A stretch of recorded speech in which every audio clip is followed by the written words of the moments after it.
Hi guys, welcome to this channel. On today's episode, we are going to be gisting about 5 reasons you failed at farming. This episode is going to bring you a lot of insights on agriculture, a lot of insights about farming and what to do right and what not to do. So if I were you, I'll just go down, click on the like and subscribe. I'm sure some of you just tried your farms once, twice, and then that was a boom, you failed at it and you don't want to go back into it. Don't be discouraged. These are the reasons you failed at farming. Let's dive straight into it.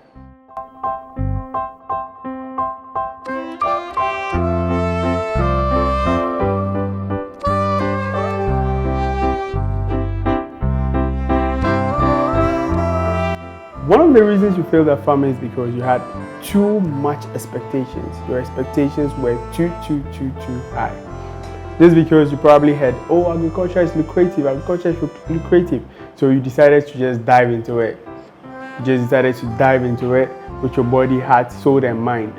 And because it didn't come out as planned, then you are so heartbroken. Yes, agriculture is indeed a lucrative venture, but you need to do some things right.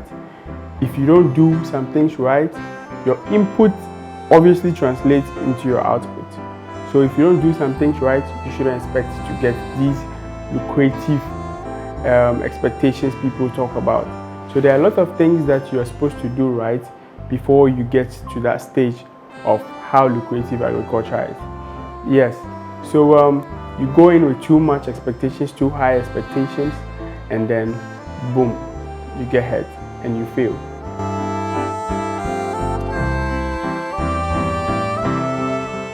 You probably didn't know agriculture is a high-risk venture.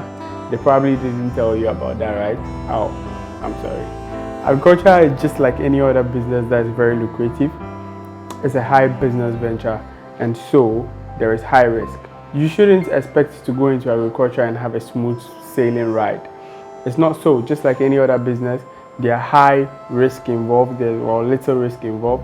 Just like ours, climate change, even your workers on the farm, you transporting goods to your farm and back is all high risk, you understand? So all these things can lead to you either failing or getting a good success in your venture. So all these things should be taken into consideration when going into agriculture. You should have that mindset that, hey, I'm going into a high risk venture business, and so anything can come out of it, either good or bad. However, I would say the risk involved in agriculture is I still call it a calculated risk, except natural disasters like the rains do not come in time or there's a fire outbreak, which I still don't call a natural disaster because probably somebody's chasing a rat somewhere and decided to set the bush on fire and it ran into your farm. So all these things are the risk involved in agriculture, and that's the reason why probably you should create a fire belt around your farm to ensure that some of these risks can be mitigated. But we, the new farmers, when we are going into farming, we don't consider all these things. We don't even know about it. So we just go in, then boom, we fail at it. So agriculture is high risk. Probably the rains don't come on time, or they come too much, or they don't even come at all. And this can cause you to fail in your business.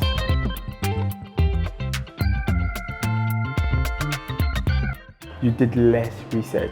This year they say, oh, soybean is lucrative, I say, oh, I'm going to farm soybean. This year, I must do soybean. I must do it. Oh, you have done it. How did it come out? Yeah, so you do little research on the crop you want to go into. It's very important to do a lot of research on the specific crop you want to do. Then you know what goes into cultivating that crop. And you ask yourself, can I do it? Can I meet these expectations on this crop? A lot of you want to go into soybeans. You go into soybeans and it's time for harvesting and you don't have labor. You don't even have a thresher to thresh it. Then the pods start to shatter. Then there you go, you lose. You end up salvaging what's left on the farm and you're getting 2 bags per acre. That's sad. I'm sorry, but a lot of people do not do research about it. You're supposed to know, oh, what goes into it? How do I harvest this crop? Are there machines accessible where I'm going to cultivate whatever I'm cultivating? What is the history of the land? What was the past crop that was cultivated on it? All these things are very important and translate into the yields you should be expecting. You understand? Because probably if a farm was used for maize this year or for a lot of years, you go and then you check the land history, it's been used for maize over and over. I wouldn't advise that you continue to use it for maize. You probably switch a crop. You understand? Try soya beans or groundnut on that particular field. So these kind of researches are what we lack. We don't do most of these researches, and this is what translates into us getting funny number of bags per acre. And we don't do our research to know, oh, this crop is what we need. We just rely on our farm managers who are mostly smallholder farmers, and I wouldn't say they don't know anything because they've been farming since, okay, but they are not adopting new technologies, new farming technologies that increase farm yields. You understand? Most of these farmers, even on their own farms, get probably 1 bag to 3 bags per acre. And these are the kind of people that are advising you on how you should cultivate your land. Obviously, you're also going to get those same number of bags that you get. And remember, you have to share it with them. You have to give them something. So I hear a lot of people, some of my colleagues say, oh, I farmed, I did 4 acres and I had 4 bags and I have to give something. How many bags are you going to give to the farm manager and what are you taking home? How can you get 4 bags from 4 acres? That's sad. You failed. Yeah, so research is very, very important. You're supposed to try and do your research and know what to do, what goes into the particular crop you are trying to cultivate, and do things right.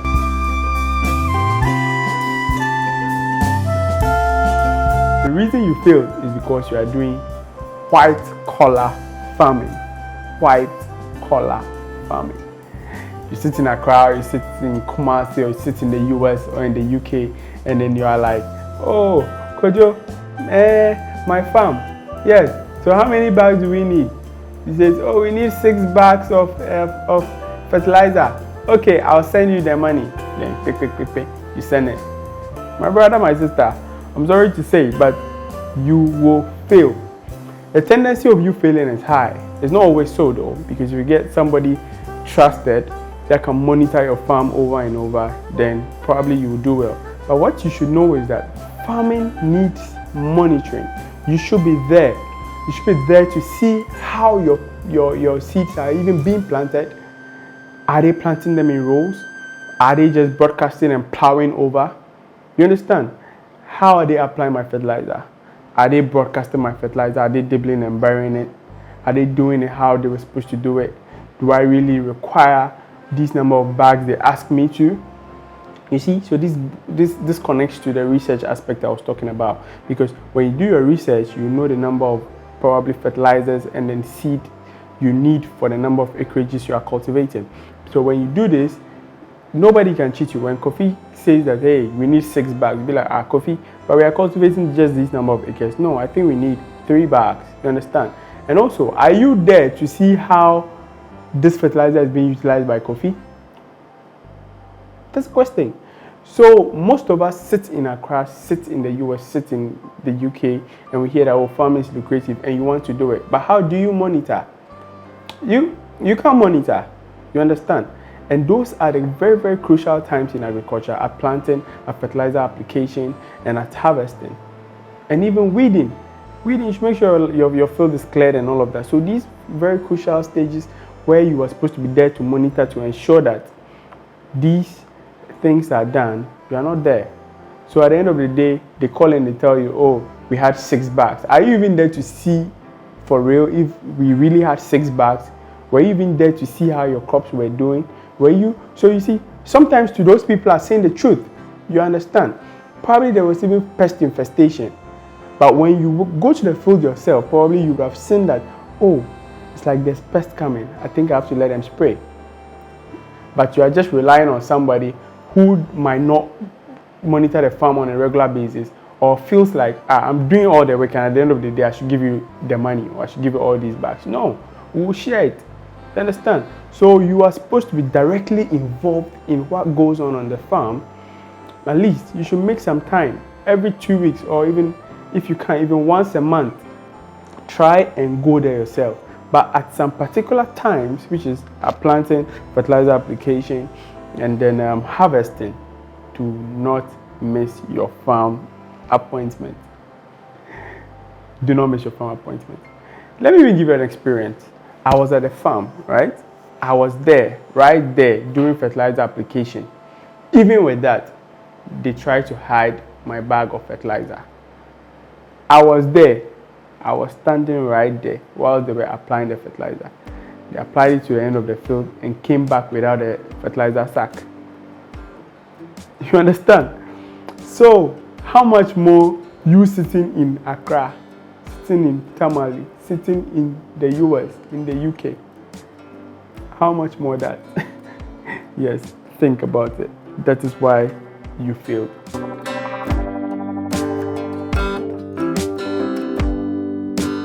The reason you failed is because you failed to put together a crop budget.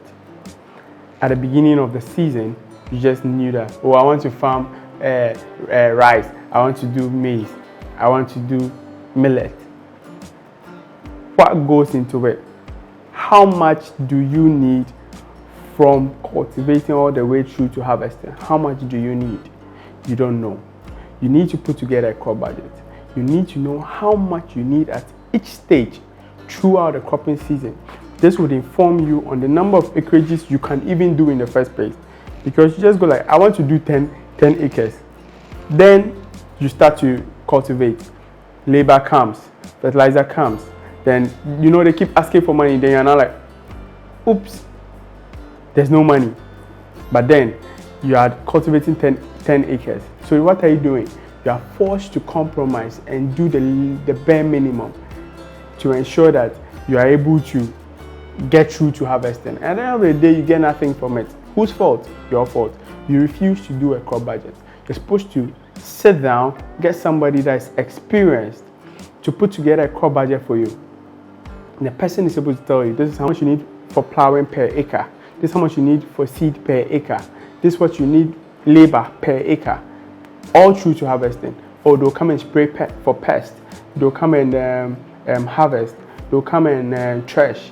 So this is how much you need all the way through to bagging, and even probably the cost to keep your bags in a silo. You understand? Then you translate it into how much you would sell a bag. Be like, okay, if I sell a bag for this amount, I should be getting this amount of money. So you're able to gauge your profits. You understand? If I keep saying that, you need to gauge realistically. Then you would compare it to your crop budget. Then you'll be sure, oh, okay, I can do 5 acres, I can do 10 acres. So during the cropping season, if they say, oh, we need to buy fertilizer, this number of bags, you are ready. We need to spray, I can see pests on your field, we need to spray, you are ready. All of that, then you are ready. But we mostly fail to do a crop budget. We just start, or we just ask, oh, how much do I need to do? Then somebody just sits down and be like, oh, I think 2,000, you'll be able to do it. Then you start, then you go crash. You go and you crash.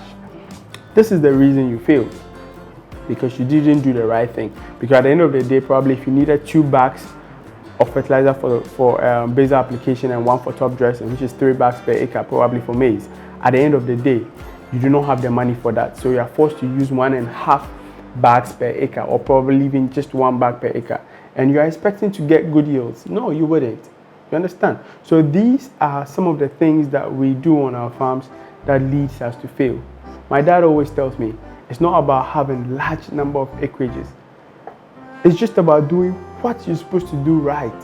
You can have a very small acre, probably 5 acres, and then when you put in the best, crop management practices on that 5 acres, you'll be shocked at how much you'll be getting per acre. Your bags might even be more than somebody that has done 10 acres. You understand? So it's about doing what's right and doing what is best.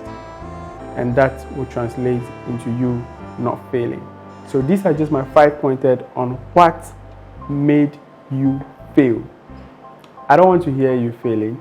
I want to hear that everybody is doing what's right on their field, and then we are getting the maximum returns from agriculture, because indeed agric is lucrative as we hear it. So ladies and gentlemen, boys and girls, see you on the next episode.